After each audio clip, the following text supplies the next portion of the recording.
मानुष हो तो वही रसखान, बसों मिली गोकुल गांव के ग्वारन। जो पशु हो तो कहा बस मेरो, चरो नित नंद की धेनु मंजारन। पाहन हो तो वही गिरी को, जो धरियो कर छत्र पुरंदर कारण। जो खग हो तो बसेरो करौन मिली कालिंदी कूल कदम्ब की डारन। धूरी भरे अति सोहत श्यामजू, तैसी बनी सिर सुंदर चोटी। खेलत खात फिरे अंगना, पग पैजनी बाजती, पीरी कछोटी। वा छवि को, रसखान, बिलोकत, वारत काम कलानिधि कोटी। काग के भाग कहा कहिए, हरी हाथ सो ले गयो माखन रोटी।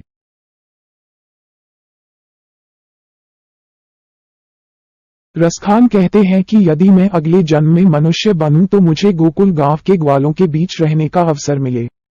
यदि मैं पशु बनूं तो उस पर मेरा कोई बस नहीं है।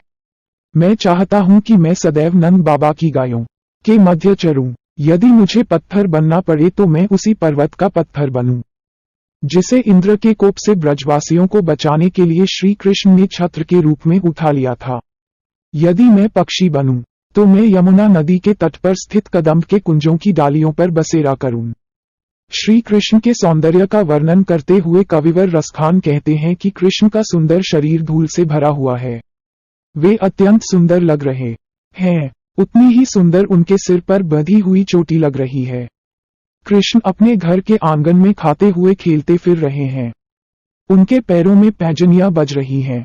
उन्होंने पीली धोती पहनी हुई है।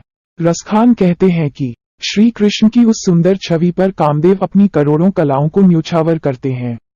उसी समय एक कौवा आया और श्री कृष्ण के हाथ से मक्खन लगी रोटी छीनकर ले गया।